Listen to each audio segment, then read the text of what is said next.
Jadi ada beberapa hal yang saya ingin klarifikasi tentang narasi yang dibuat oleh pemerintah. Prakondisi. Pertama soal 502 triliun. 502 triliun itu jangan lupa, itu adalah kompensasi dan subsidi energi. Bukan BBM. Kadang-kadang diasosiasikan sebagai ini beban BBM.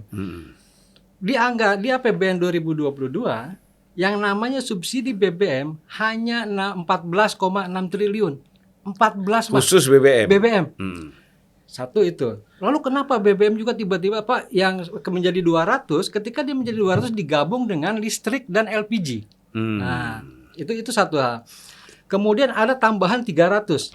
Timbang 300 ini kalau Abang cari di peraturan keputusan Presiden 98 tahun 2022 tentang anggaran perubahan, itu nggak ada yang namanya kompensasi. Yang ada di biaya lain-lain, bagian item ekonomi itu 300 triliun. Nah, itulah yang disebut dengan kompensasi. Kompensasi ini blur. Ini kompensasi untuk siapa? Apakah BBM? Apakah listrik? Apakah ini? Nggak jelas. Padahal yang dikelola ini keuangan negara nih. Tapi item-item ini nggak jelas. Ini aja sudah ada pertanyaan. Itu kedua. Kemudian gini. Beberapa kali Sri Mulyani, kemudian ada terakhir Pak Erick Thohir saat berbicara dengan Komisi 6, itu dibilang bahwa Pertamax mendapatkan subsidi. Dapatkan kompensasi, Itu kenapa harganya 12.000?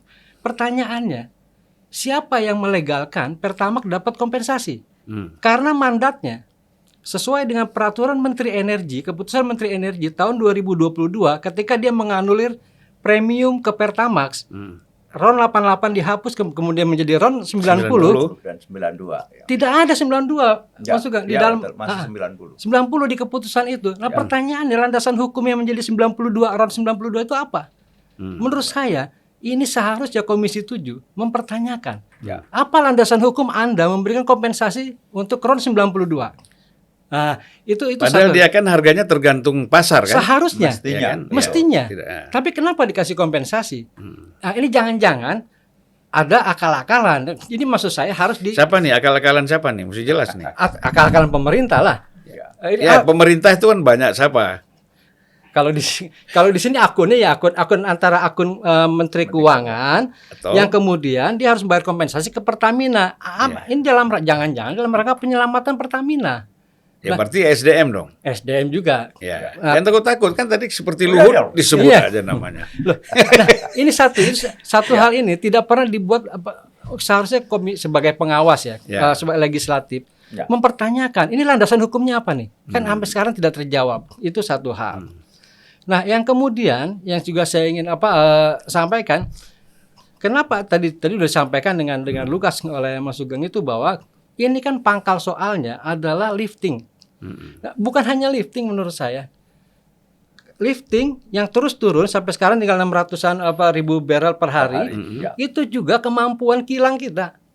Persoalannya kilang kita itu tertinggi dalam 10 tahun terakhir itu hanya mampu menyerap 60% dari total produksi minyak mentah kita.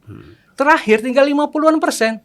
Lalu pertanyaannya, kenapa semakin lama semakin menurun? Yang kemudian kita impor minyak mentah minyak olahan istilahnya itu dari terbesar dari Singapura. Singapura itu siapa yang ngolah di sana? Shell dan Chevron dan Exxon. Nah, dari mana mereka minyaknya? Dari Indonesia. Nah, ini juga persoalan. Nah, jadi ada dua, satu lifting. Boleh kita bilang ada mafia dong di sini. Terlalu kasar lah Bang. Ini persoalan enggak lah, mafia itu udah biasa bukan bahasa kasar lah. Jadi menurut saya itu gini, jadi persoalan. Ini kenapa lifting turun? Tadi kan Mas Sugeng cerita bahwa 65% sampai 70% ini kan ditopang oleh Pertamina. Nah, satu lifting kita turun. Kedua, kemampuan kilang kita turun. Kilang juga mayoritas dikelola oleh Pertamina.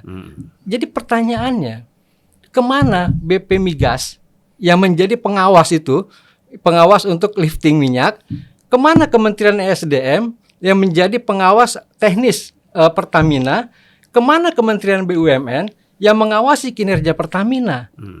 Karena dua-duanya itu persoalan Pertamina. Jadi Pertamina ini dalam hal ini tidak patut dikasihani.